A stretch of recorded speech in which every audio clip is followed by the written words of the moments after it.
Okay, so when you want to start doing your grid lines, remember on the bigger white paper, we are doing them at 1.5 inches. Okay, so if you have a long ruler, that's great. If you don't, you can still do it. So I'm going to show you actually with a regular, just 12-inch ruler in case you don't have that.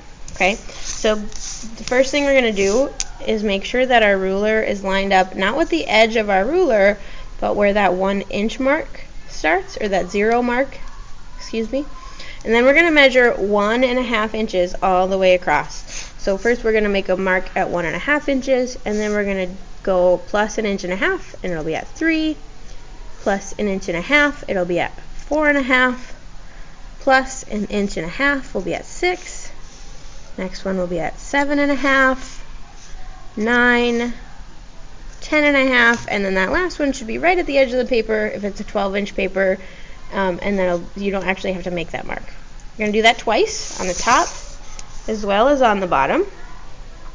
Okay, line it up right here so it's not with the edge of the ruler, but with the 0 mark, and then making marks all the way across. So 1.5 inches, 3 inches, 4.5, 6, 7.5, 9, 10.5.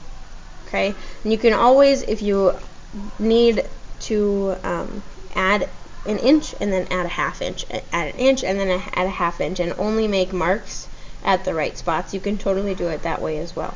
Okay, then you're going to take your ruler and you're going to draw a line connecting the two. Okay, so you see I've got a small ruler. It doesn't go all the way to the edge of my paper. Let me see if I can actually show you a little bit more of my paper here. Okay, so because I've got a small ruler, I'm just going to draw and connect that first set of lines, and it's not going to go all the way to the edge of my paper, and that's fine. Okay, then I'll take my ruler and I'll line it up and continue that line off of the edge on both sides, top and bottom. Okay, and I'm going to keep doing that all the way across. And rather than making you watch me do that all the way across, I'm going to just going to do 2 of them, but know that you would continue to do that all the way across. Okay? Then you're going to turn your paper the other direction, and you're going to do the exact same thing. You're going to make marks 1.5 inches all the way across. 1.5 inches, 3 inches, 4.5, 6, 7.5, 9, 10.5, 12, and then you're going to need to move your ruler over if you've got a smaller ruler like I've got, and you're going to line them up with the marks so that they're in the right spots. So I've got a mark at 0, 1.5, 3, right? Make sure you've got at least 2 marks that are in the right spots, so then you can continue to make your marks all the way across. I'm going to do that twice so that you have something to line up. I'm going to do that again down here. So one thing that I did not say, but is really super important, is make sure that you're always measuring from the same side. If you measure one going one way and then you measure the other going the other way, they won't line up and you're going to have to redo one of them. Should have said that sooner. Sorry. Hopefully you either are watching this whole thing or you're following along and you are doing it the same way I am and you didn't do it wrong. Okay, gonna move it over, line it up with those marks so that I know they're the right amount apart, and then I'm gonna keep going. Then again, you're gonna put your ruler, and this time, because my ruler is 12 inches and my paper is 12 inches, I can just line it up and draw all the way across, like that. Now don't make your lines super dark when you're doing this. You're gonna end up erasing them eventually. Okay. If you already made them kind of dark, I wouldn't worry about it. It's not the end of the world. It's just going to be harder to erase. But the lighter they are, the easier they are to erase, of course. Once you have all of your grid lines done all the way across, I'm going to grab mine that's finished so I can show you. Then you're going to grab, I rolled over it with my chair. I'll have to clean that up with a eraser. But then you're going to start marking them. Okay, and it'll be really helpful to have them marked. So I left this top box open, and I started A, B, C, D, E, F, and I went all the way down to the bottom, marking them by letter, and then I did the same thing on the top. Again, I left this top box open. It doesn't mean we won't necessarily draw on it, but it just makes a little bit more sense if A1 isn't marked in the same box. Okay, so I've got 1, 2, 3, 4, 5, 6, 7 going across that way. You're going to do the same thing with your picture, but instead of 1.5 inch boxes, you're going to do 1 inch boxes. Okay, so you'll measure 1 inch, 2 inch, 3 inch, 4 inch all the way across in both directions and make your lines. And then you'll see I labeled this the exact same way that I labeled that one. So I left that top box without any label, and I labeled it A, B, C, D, E, F, right, all the way down, just as far as it goes, right? My paper goes down to K, but my picture only goes down to G. That is perfectly fine. However big your image is perfect for your drawing. Okay, just keep labeling until you run out of image. Also, make sure when you measure this one that you're lining it up with the edge of your image, not the edge of your paper.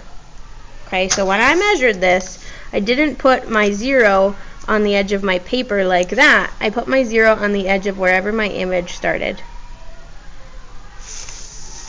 Once you have that, you can start drawing.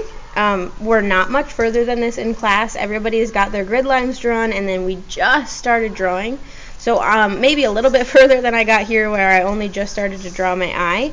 But I'll show you what I did so you can at least see, right? So I started to draw this eye. I'll show you with this eye. So first I'm going to go and I'm going to say, okay, I know that this eye lands in box B5. So I'll go to B5, and I know I'm drawing it in here. Okay? And then I'm going to start looking, and I'm going to say, okay, I know that this eye starts a little bit into that box, right? But it's only about 1/4 of the way up that box. So I'm going to go to B5, and I'm going to go about 1/4 of the way up, and I'm going to make a little mark. So I know, okay, that's where I'm going to start drawing that eye. And then something that I did, and you can kind of see it here actually, and you saw me erase it here, is I had a smaller grid that I drew in here. If you've got a box with a lot of details, you might want to draw a smaller grid. So all you have to do is break that box in half in both directions. And now I can see almost all of my eye, just a small bit of my eye is in this side, almost all of my eye is in that bottom left corner, and 100% of my eye is below that half mark. So if I make that same grid line here, I know that my eye, none of it will be up here. It will all be below this grid mark. Okay, I can see that it comes across right about there. It comes into this box about that far. The bottom of my eye is down here, and then I'm just going to fill in those other details. So it comes up pretty rapidly, comes over, starts to come down, like that. So something that is really super important is don't draw how it feels like you should draw, right? If I'm looking at this eye looks like it's too small. It's definitely smaller than this eye, right? But we just need to trust that, like, this is a photo. This is 100% correct. It's a photograph, okay? This is, we're going to do our best to match this perfectly. So if it feels a little bit wrong, if it feels like it's not the way it should look, that's okay. If you're following the grid lines, it will look good when you're done. Let me know if you have any questions. Hopefully this is helpful. I will be at my computer most of the day, so if you send me a message in Canvas, I should be able to answer you pretty quickly.